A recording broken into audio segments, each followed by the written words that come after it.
अस्सलाम वालेकुम क्लास।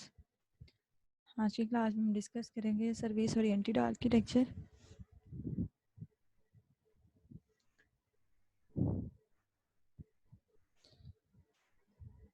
इसमें हम डिस्कस करेंगे complexity of component based solutions, service centric design, service oriented architecture features, benefits to the enterprise, web services and the computing engine for service oriented architecture. इसका मैं पहले आप लोगों को एक ओवरव्यू दे देती हूँ, फिर हम स्लाइड से देख लेते हैं। सर्विस ओरिएंटेड आर्किटेक्चर एक ऐसा आर्किटेक्चर होता है जहाँ पे आपको एक सिंगल प्लेटफॉर्म में मल्टीपल कंप्यूटर सर्विसेज अवेलेबल होती हैं। फॉर एग्जांपल, आप अगर एक दुबई का ट्रिप प्लान कर रहे हैं तो उस ट्रिप के लिए आपको आप किसी एजेंट से कांटेक्ट करते हैं, वो आपको एयरलाइन की बुकिंग प्रोवाइड कर देता है, वो आपको होटल सर्विसेज प्रोवाइड कर देता है, मतलब उसकी रिजर्वेशंस प्रोवाइड कर देता है, ट्रांसपोर्टेशन और जो भी उस ट्रिप में चीज़ें रिक्वायर्ड है वो आपको प्रोवाइड कर देता है और उसके लिए आप उसको पे कर देते हैं। अब इस तरह के फीचर्स ऑलरेडी एक ही प्लेटफॉर्म पे अवेलेबल होते हैं जिसमें आप मल्टीपल सर्विसेज को एक्सेस कर सकते हैं। मतलब विजिट बुक टू ट्रिप या इस तरह की वेबसाइट्स आपने अक्सर देखी होती है जिसमें आपको वो एयरलाइन की इन्फॉर्मेशन भी प्रोवाइड करते हैं। आप उनकी वेबसाइट के थ्रू किसी भी एयरलाइन की टिकट को बुक कर सकते हैं। इसके अलावा वो आपको डिफरेंट होटल्स की बुकिंग प्रोवाइड कर देते हैं। आप उनकी वेबसाइट के थ्रू जो है होटल्स अवेलेबल होंगे, जिनके रेट्स अवेलेबल होते हैं, आप उनके अकॉर्डिंग उस एक ही वेबसाइट के थ्रू वो तमाम सर्विसेज अवेलेबल कर लेते आपको अवेलेबल होती हैं जो आप मल्टीपल वेबसाइट्स को एक्सेस करके करते हैं। तो सर्विस ओरिएंटेड आर्किटेक्चर एक ऐसा आर्किटेक्चर होता है जहाँ पे आपको मल्टीपल सर्विसेज सिंगल प्लेटफॉर्म पे अवेलेबल होती हैं। इसके साथ साथ सर्विस ओरिएंटेड आर्किटेक्चर को जब आप बात करते हैं इसकी, तो इसमें जो सबसे मेन चीज़ है वो ये चीज़ है कि इसमें हेट्रोजेनिटी है। मतलब आप इसकी मैं पहले आपको एग्जांपल दे देती हूँ। अब आप ऑनलाइन शॉपिंग करते हैं फॉर एग्जांपल, और आप उसकी पेमेंट दो तरह से करते हैं, एक कैश ऑन डिलीवरी करते हैं और एक ऑनलाइन पेमेंट कर देते हैं। कैश ऑन डिलीवरी का मेथड तो एक सिंपल सा मेथड है कि आपने चीज़ परचेज़ की, वो आपके डोर तक आ गई, आपने पेमेंट की और आपने वो चीज़ रिसीव कर ली, ठीक है। अब ऑनलाइन पेमेंट का एक के भी आगे डिफरेंट मेथड्स हैं। आप इजी पैसा के थ्रू कर सकते हैं, आप किसी बैंक अकाउंट के थ्रू कर सकते हैं। अब ये जो सर्विसेज हैं जैसे इजी पैसा है या बैंक अकाउंट्स के थ्रू कर रहे हैं, ये एक सेकंड या थर्ड पार्टी सर्विसेज हैं जो आपको वो स्पेसिफिक जो स्टोर है वो प्रोवाइड कर रहा है। अब इसमें क्वेश्चन ये आता है, आज से कुछ साल पहले जब दो चैनल्स ने दो चैनल्स पे कम्युनिकेशन होना होती थी या दो प्लेटफॉर्म पे कम्युनिकेशन होना होती थी, तो उसमें होमोजेनियस का फैक्टर आता था कि दोनों प्लेटफॉर्म की जो इम्प्लीमेंटेशन है वो ऑलमोस्ट सेम तरह की होनी चाहिए, सेम तरह का ऑपरेटिंग सिस्टम हो, सेम तरह की डेवलपमेंट टेक्नोलॉजी हो। लेकिन सर्विस ओरिएंटेड आर्किटेक्चर ने इस चीज़ को चेंज कर दिया कि आप डिफरेंट आर्किटेक्चर्स की, डिफरेंट प्लेटफॉर्म्स की कम्युनिकेशन करा सकते हैं। मतलब ये कि हेट्रोजिनिटी को उसने प्रमोट किया। तो ये दो मेन पॉइंट्स है सर्विस ओरिएंटेड आर्किटेक्चर में कि आपको सिंगल प्लेटफॉर्म पे मल्टीपल सर्विसेज मिल जाती हैं। दूसरा ये कि उसमें हेट्रोजिनिटी आती है कि जो दो प्लेटफॉर्म है या मल्टीपल प्लेटफॉर्म है उनकी कम्युनिकेशन इजीली पॉसिबल होती है विदाउट एनी इंटरप्शन या विदाउट एनी बैरियर। अब स्लाइड से देख लेते हैं। ये आपके सामने एक लार्ज या मीडियम स्केल ऑर्गेनाइजेशन का बिजनेस मॉडल गिवन है जिसमें डिफरेंट डिपार्टमेंट्स हैं, मैन्युफैक्चरिंग का, अकाउंटिंग का, इंजीनियरिंग का, सेल्स का। अब यहाँ पे जो लोग काम करते हैं उनकी एक्सपर्टीज डिफरेंट है। फॉर एग्जांपल जो इंजीनियर्स हैं वो ऑटोकैड सॉफ्टवेयर पे काम करना चाहते हैं, जो अकाउंटेंट्स हैं वो ओरेकल या लिनक्स प्लेटफॉर्म पे काम करना चाहते हैं। तो ये डिफरेंट तरह के प्लेटफॉर्म्स हैं। अब ऑर्गेनाइजेशन के अंदर ही ये यूज़ होने होते हैं। और अगर और ऑर्गेनाइजेशन में जो जो मेन फैक्टर होता है वो क्या होता है, ऑर्गेनाइजेशन के अंदर जो कम्युनिकेशन होती है। अब डिफरेंट आर्किटेक्चर्स की या डिफरेंट प्लेटफॉर्म्स की आपस में कम्युनिकेशन करवाना एक कंप्यूटेशनल कंपैटिबिलिटी का इशू आ जाता है इसमें कि कोई सॉफ्टवेयर जो आपस में कंपैटिबल नहीं है।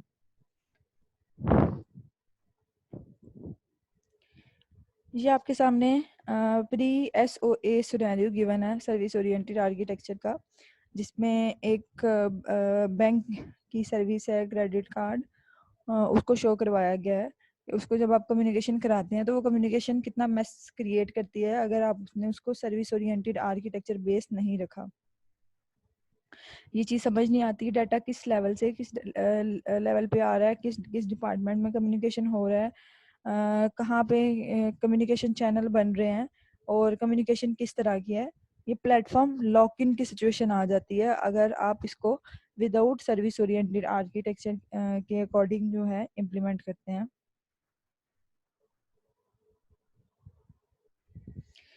यहाँ मैंने इस एग्जांपल को लिखा भी है। Let's assume that you are a bank and you want to provide 2 business processes, mortgage and credit card. ठीक है, मतलब आप सपोज कर लें कि आपका बिजनेस है बैंक का और आप 2 तरह के बिजनेस प्रोसेसेस कर रहे हैं, एक मॉर्टगेज का और एक क्रेडिट कार्ड का। ये बैंक की सर्विसेज होती हैं। Let's assume that you want to deliver these processes via a variety of consumer interfaces. अब आप जो यूजर्स हैं उनको 2 तरह से एक्सेस दे रहे हैं, वो आप मोबाइल इंटरफेस के थ्रू भी दे रहे हैं और डेस्कटॉप इंटरफेस के थ्रू भी दे रहे हैं। The credit card facility involves a whole set of application such as credit check, balance transfer. Equally, the mortgage services also comprises a number of application, competitor monitoring, debit consolidation. So, अब ये 2 तरह की different services हैं। ठीक है, उसके लिए different तरह के बिजनेस प्रोसेसेस हैं। फॉर एग्जांपल क्रेडिट कार्ड का है तो उसके लिए आप बैलेंस को ट्रांसफ़र करने की एक सर्विस है, और मॉर्टगेज का है तो उसमें कंपेटिटर्स की मॉनिटरिंग है या डेबिट कंसोलिडेशन वगैरह है। तो ये डिफरेंट तरह के प्रोसेसेस हैं और दोनों पे इक्वली जो सर्विसेज हैं, दोनों की जो सर्विसेज हैं वो इक्वल लेवल की है। फॉर एग्जांपल, तो अगर आप सर्विस को इम्प्लीमेंट करते हैं कंप्यूटराइज तौर पे, तो ये एक तरह का एक रिज्ड आर्किटेक्चर आपके सामने आ जाता है जो कि मेस क्रिएट करता है। अगर किसी एक चैनल में प्रॉब्लम आ जाती है तो पॉसिबिलिटी है उस एक चैनल के प्रॉब्लम की वजह से बाकी जो कम्युनिकेशन है वो भी डिस्टर्ब हो। जो सर्विस ओरिएंटेड आर्किटेक्चर है ये 4 लेयर पे बेस करता है। एक्सेस लेयर, ऑर्केस्ट्रेशन और process layer, service layer, resource layer. Access layer ये यूज़र लेयर होती है जिसमें यूज़र के इंटरफेसेस होते हैं। वो मोबाइल एप्लीकेशन के थ्रू इंटरफेस हो सकता है, वो वेब इंटरफेस हो सकता है, वो डेस्कटॉप एप्लीकेशन बेस हो सकता है। तो जब आप सर्विस ओरिएंटेड आर्किटेक्चर को फॉलो करते हैं तो आपको जो इंटरफेसेस है उसको एक्सेस लेयर पे रखना पड़ता है। सेकंड है ऑर्केस्ट्रेशन और प्रोसेस लेयर। ये वो लेयर है जहाँ पे बिजनेस प्रोसेसेस को इम्प्लीमेंट किया जाता है। ठीक है, मतलब आप क्रेडिट कार्ड है, क्रेडिट कार्ड की कोई एक सर्विस है। फॉर एग्जांपल, आपने बैलेंस की मूवमेंट करनी है या बैलेंस विथड्रॉ करना है, बैलेंस डिपॉजिट करना है या बैलेंस चेक करना है अपने अकाउंट में। तो उसके लिए क्या क्या कैलकुलेशंस हैं, कैसे वो काम करेंगी, उसका सारा लॉजिक जो है वो प्रोसेस लेयर पे डिफाइन होता है। सर्विस लेयर पे जितनी भी सर्विसेज होती हैं वो वेब सर्विसेज हैं ठीक है, वो सारी की सारी सर्विस लेयर पे होती हैं। रिसोर्स लेयर की अगर हम बात करते हैं तो रिसोर्स लेयर में आपकी सबसे बॉटम लेयर होती है जहाँ पे data depository, data warehouses होते हैं, डाटाबेस हाउसेज वगैरह है, उसको रिसोर्स लेयर पे रखा जाता है जहाँ पे आपका जो डाटा है उसका फाइनली बैकअप जनरेट होता है, ये डाटा जहाँ से ट्रैवल करता है। अगर आप जो प्रीवियस मैंने आपको एग्जांपल बताई थी क्रेडिट कार्ड और मॉर्टगेज की, अगर आप उसको सर्विस ओरिएंटेड आर्किटेक्चर के तौर पे इम्प्लीमेंट करते हैं तो ये आर्किटेक्चर इस तरह से बनेगा। सबसे फर्स्ट लेयर पे जो एक्सेस लेयर है यूज़र के इंटरफेसेस आ जाएंगे, सेकंड पे बिजनेस प्रोसेसेस आ जाएंगे, थर्ड पे सर्विस आ जाएगी एंड फाइनली रिसोर्स लेयर आ जाएगी। सर्विस लेयर में बेसिकली 3 चीज़ों को जहन में रखा जाता है, एग्रीगेशन है, अडॉप्टेबिलिटी है और रीयूजेबिलिटी है। एग्रीगेशन क्या है कि आप मल्टीपल सर्विसेज को एट अ टाइम एक्सेस कर सकते हैं। ठीक है, अडेप्टेबिलिटी के अंदर जो डिफरेंट लेयर्स हैं वो प्लेटफॉर्म इंडिपेंडेंट के तौर पे काम करती हैं। रीयूजेबिलिटी में जो ओल्ड सिस्टम्स हैं, जो ओल्ड है, आप उन कोड्स को यूज़ कर सकते हैं। ये तीनों चीज़ें इम्प्लीमेंट की जाती हैं सर्विस लेयर पे। एंड फाइनली रिसोर्स लेयर, जहाँ पे डेटा वेयर हाउस है, कस्टमर का डाटा है या डाटा डिपॉजिटरी जो है वो एग्जिस्ट करती हैं।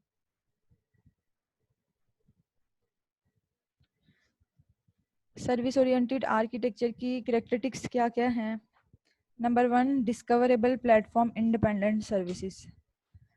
जो भी सर्विसेज प्रोवाइड की जाती हैं सर्विस ओरिएंटेड आर्किटेक्चर पे, वो सारी की सारी प्लेटफॉर्म इंडिपेंडेंट होती हैं, वो किसी भी प्लेटफॉर्म पे डिपेंड नहीं करती।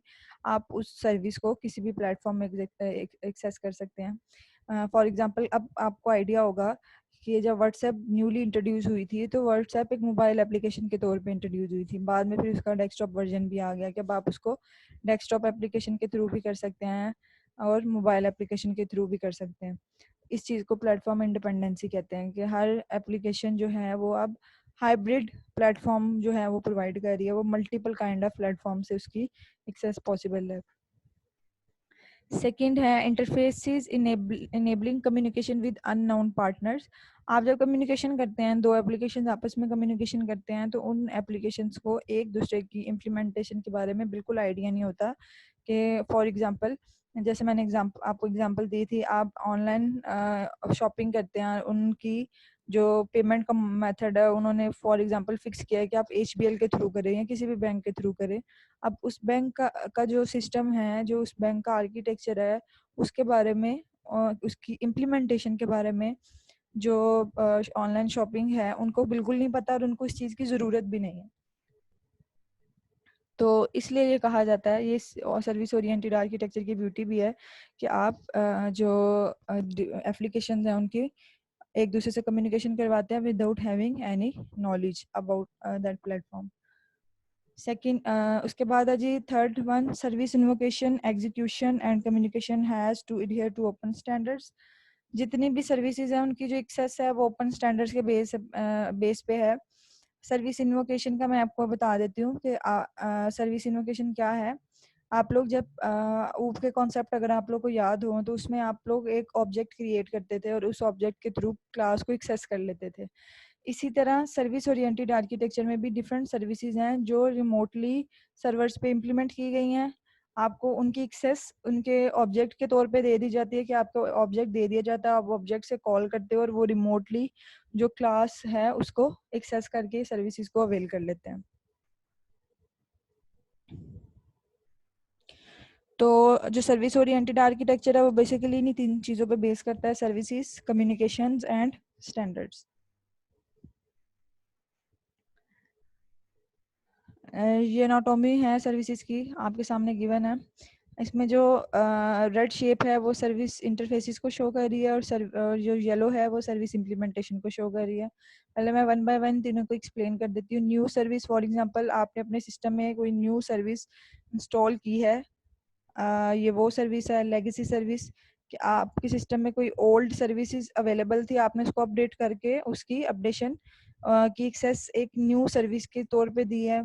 कंपोजिट सर्विस में आपने मल्टीपल सर्विसेज को एक ही कॉल पे प्रोवाइड किया। अब उसके लिए आप क्या करते हैं, एग्रीगेट कर देते हैं डिफरेंट सर्विसेज को। एग्रीगेशन के बाद उसको एक ब्लॉक ऑफ कोड के तौर पे इम्प्लीमेंट करते हैं एंड फाइनली उसको सर्विस इंटरफेस के थ्रू कॉल कर लिया जाता है।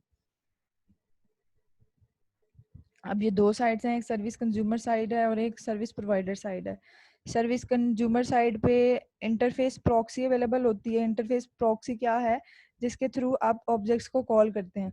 अब डिफरेंट प्लेटफॉर्म है सर्विस ओरिएंटेड आर्किटेक्चर जो मोस्टली इम्प्लीमेंट किया जा रहा है वो जावा बेस किया जा रहा है। तो जावा में दो इंटरफेस प्रॉक्सीज एग्जिस्ट करती हैं, इसके अलावा और भी हो सकती हैं। स्टब है और स्केल्टन है। ये दो ऑब्जेक्ट्स हैं जिनके थ्रू आप लोग जो सर्विसेज हैं उनको अवेल कर सकते हैं। आप इनको कॉल करते हैं, इनकी इम्प्लीमेंटेशन रिमोटली किसी सर्विस पे किसी सर्विस प्रोवाइडर के सर्वर पे इम्प्लीमेंट की गई है। आपने अपने सिस्टम से कॉल की, वहाँ से इस सर्विस को अवेल करके आपके को प्रोवाइड कर दिया। जब ऐसे डिस्ट्रीब्यूटेड कंप्यूटिंग को इंट्रोड्यूस करवाया गया, रिमोट मेथड इन्वोकेशन को इंट्रोड्यूस करवाया गया, तब से ही सर्विस ओरिएंटेड आर्किटेक्चर जो है वो ज़्यादा प्रमोट हुआ है।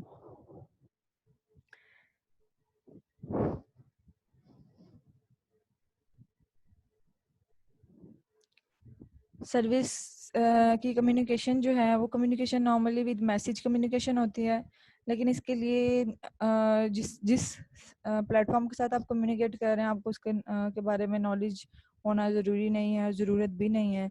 और ये भी ज़रूरी नहीं है कि जो आप टेक्नोलॉजी यूज़ कर रहे हैं दूसरी साइड पे वही टेक्नोलॉजी यूज़ हो रही है, मतलब ये कि partner technology likely to be heterogeneous. और जो भी कम्युनिकेशन होती है उसके लिए चैनल क्रिएट होना भी ज़रूरी नहीं होता, डायरेक्टली मैसेज पास होते हैं। और कम्युनिकेशन के लिए कौन से प्रोटोकॉल यूज़ हो रहे हैं, कौन से स्टैंडर्ड यूज़ हो रहे हैं, और इस चीज़ का भी कोई इशू नहीं होता, क्योंकि जो सर्विसेज हैं वो प्लेटफॉर्म इंडिपेंडेंट है। नॉर्मली जब कम्युनिकेशन होती है तो उसमें ऐसा होता था कि डाटा के एक्सचेंज के लिए आपको पहले चैनल क्रिएट करना पड़ता था। वो चैनल बेसिकली बताता था कि कम्युनिकेशन का फॉर्मेट क्या होगा। अब इसमें डायरेक्टली मैसेज जो है वो एक्सचेंज होता है। बिल्कुल चैनल क्रिएट करने की भी ज़रूरत नहीं पड़ती और फॉर्मेट शेयर करने की भी ज़रूरत नहीं पड़ती।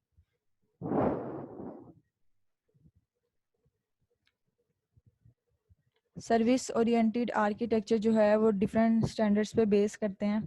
ये स्टैंडर्ड बेसिकली वेब सर्विसेज हैं, जैसे कि वेब सर्विस डिस्ट्रीब्यूटेड मैनेजमेंट है, वेब सर्विस कोरियोग्राफी है, वेब सर्विस ऑर्केस्ट्रेशन है, वेब सर्विस कोऑर्डिनेशन है, वेब सर्विस ट्रांजैक्शंस हैं, web service security, web service policy, web service reliable messaging. ये सारी की सारी वेब सर्विसेज हैं जिनकी डिफरेंट फंक्शन हैं। डिस्ट्रीब्यूटेड मैनेजमेंट में वो डिस्ट्रीब्यूटेड कंप्यूटिंग को सपोर्ट करती है। सर्विस कोरियोग्राफी में जो रन टाइम सर्विसेज हैं वो कैसे जनरेट हो रही हैं उस वो सर्विसेज हैं। सर्विस ऑर्केस्ट्रेशन में जो रियल टाइम प्रोसेसेस हैं उनकी इम्प्लीमेंटेशन आ जाती है। सर्विस कोऑर्डिनेशन में सर्विसेज आपस में जब कम्युनिकेशन करते हैं। वेब सर्विसेज ट्रांजैक्शन में ट्रांजैक्शंस की जो मैनेजमेंट होती है ऑनलाइन।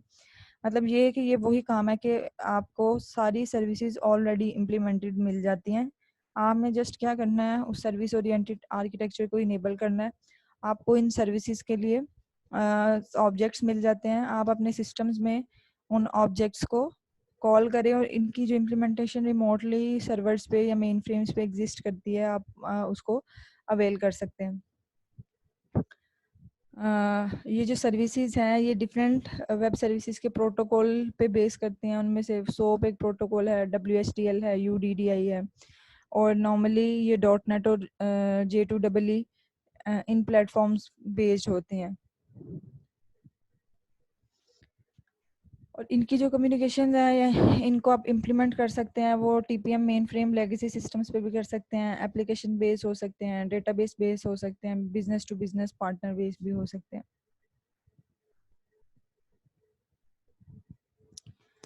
कुछ चैलेंजेस है सर्विस ओरिएंटेड आर्किटेक्चर्स में अभी भी।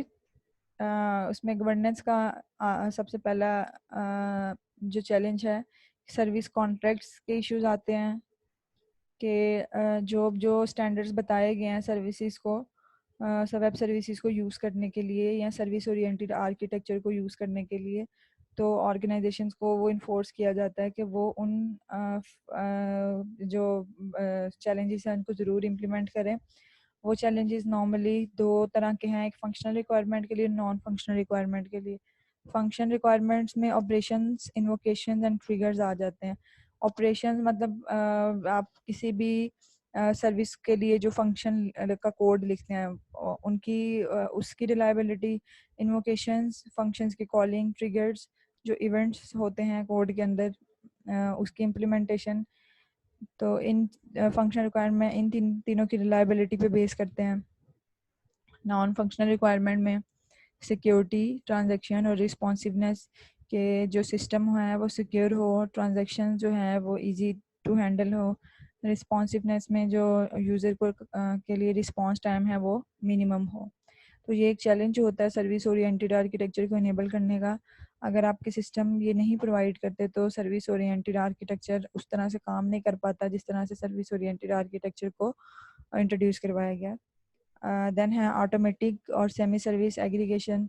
ये वर्क फ्लो बेस्ड भी होती है और सेमेंटिक बेस्ड कंपोजिशन भी होती है कि जो सर्विसेज हैं उनको जो कंपोज किया जाए तो वो एग्रीगेट करके किया जाए अकॉर्डिंग टू फंक्शंस, मतलब अकॉर्डिंग टू बिजनेस प्रोसेसेस और अकॉर्डिंग टू कंप्यूटर सेमेंटिक। तो ये चीज़ें इसमें आ जाती हैं। इसकी डिस्क्रिप्शन मैंने ऑलरेडी यहाँ पे लिख दी है। अगर किसी चीज़ की नहीं समझ आती तो हम नेक्स्ट क्लास में भी इसको डिस्कस कर सकते हैं।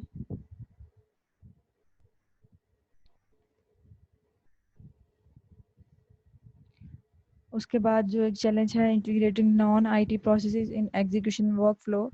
आप कुछ आप कह लें कि ऑर्गेनाइजेशन के अंदर कुछ ऐसी पॉलिसीज़ होती हैं जो कि आईटी के प्रोसेसेस के तौर पे इम्प्लीमेंट करना मुश्किल होता है, तो उनको सर्विस ओरिएंटेड आर्किटेक्चर में लेके आना एक चैलेंज हो सकता है।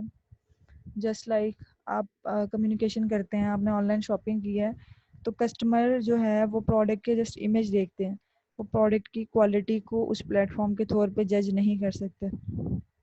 तो ये एक नॉन आईटी प्रोसेस है जो कि कंप्यूटिंग के थ्रू नहीं पॉसिबल। तो इस तरह की जो कोऑर्डिनेशन होती हैं उनको इम्प्लीमेंट करना मुश्किल है। उसके बाद है ROI, रीजन ऑफ इंटरेस्ट, कि जो सर्विस ओरिएंटेड आर्किटेक्चर है वो नॉर्मली मतलब उसकी जो सक्सेस है वो ऑर्गेनाइजेशन के कल्चर पे बहुत बेस करती है। मतलब ऐसा है कि अब हमारे यहाँ ऑनलाइन शॉपिंग का अब ट्रेंड बढ़ा है, आज से कुछ साल पहले इसका इतना ज़्यादा ट्रेंड नहीं था।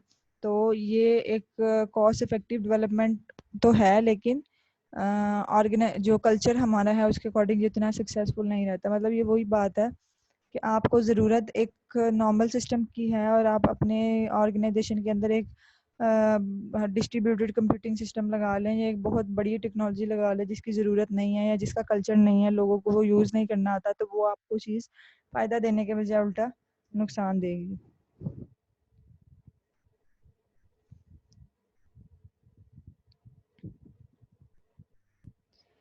ये जो चैलेंजेस है उन चैलेंजेस को आप कवर कर सकते हैं, आप सर्विसेज को बेहतर कर सकते हैं, आप पॉलिसीज़, कॉन्ट्रैक्ट्स, मैसेजेस और सर्विस कंज्यूमर जो है ये आप बेहतर कर सकते हैं।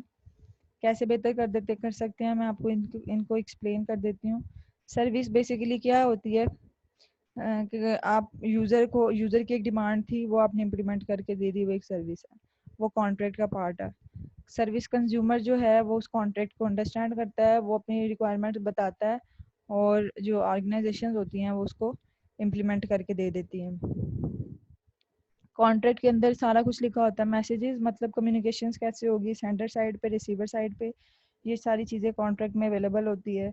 पॉलिसी बनाई जाती है ऑलरेडी कि जो सर्विस ओरिएंटेड आर्किटेक्चर है जब वो बनेगा तो वो एक कंप्लीट फुल फ्लेज क्या किस फॉर्मेट में होगा और क्या डिस्क्रिप्शन देगा।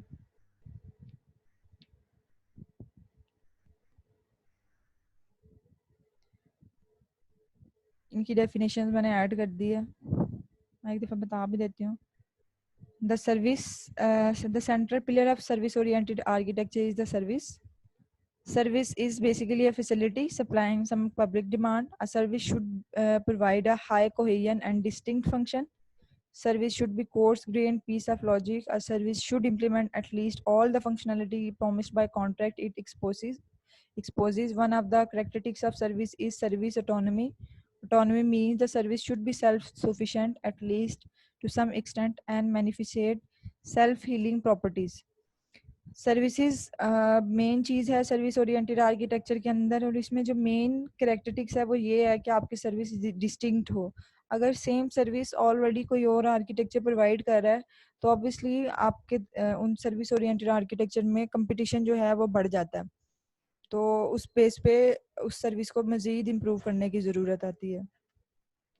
सर्विस हमेशा पब्लिक डिमांड के अकॉर्डिंग होनी चाहिए, कल्चर के अकॉर्डिंग होनी चाहिए, और जिस तरह से सर्विस की कॉन्ट्रैक्ट में डिस्क्रिप्शन है उसी तरह से उसको इम्प्लीमेंट करना चाहिए। और जो सर्विस है वो सेल्फ डिस्क्रिमिनेटरी होनी चाहिए, सेल्फ सफिशिएंट हो, और उसके बाद अगर उसमें कोई प्रॉब्लम आ जाती है तो वो ऑटोमेटिकली रिकवर कर सके। Contract, the collection of all the messages supported by the service is collectively known as service contract. The contract can be unilateral, meaning a closed set of messages. The service chooses to provide a contract might also be multilateral or bilateral, that is between a predefined group of parties. The contract can be considered the interface of the service to interfaces of object in object oriented language. मतलब ये कि जो contract है वही basic उसी के अंदर service की इम्प्लीमेंटेशन की डिस्क्रिप्शन गिवन होती है कि जो ये सर्विस है ये यूनिलिटरल है, मतलब वो वन साइड कम्युनिकेशन कर रही है, वो टू साइड कम्युनिकेशन कर रही है, या वो मल्टी साइड कम्युनिकेशन कर रही है। ये सारी चीज़ें ऑलरेडी डिफाइंड होती है। और इसको जो इम्प्लीमेंट किया जाता है कॉन्ट्रैक्ट को, वो नॉर्मली ऑब्जेक्ट ओरिएंटेड लैंग्वेजेस में किया जाता है, जैसे जावा वगैरह है। एंड पॉइंट, ये बेसिकली जब आप सर्विस को इम्प्लीमेंट कर लेते हैं तो आप उसका यूआरआई देते हैं, यूनिफॉर्म रिसोर्स इंडिकेटर देते हैं, जैसे यूआरएल होता है, इसी तरह उसका एक स्पेसिफिक कोड होता है जो उसका यूआरआई होता है। तो आप उस सर्विस को उसके थ्रू एक्सेस कर सकते हैं। जब इसी तरह जैसे आप कोई लाइब्रेरी यूज़ करते हैं अपने कोड में, तो आप उस लाइब्रेरी का एड्रेस ऐड करा लेते हैं। या अगर मैं बहुत बेसिक बात करूं तो आप सी में जब कोई भी प्रोग्राम लिखते थे तो आप उसकी हेडर फाइल्स को इंक्लूड कर लेते थे। तो एंड पॉइंट बेसिकली उस सर्विस को एक्सेस करने का यूआरआई होता है।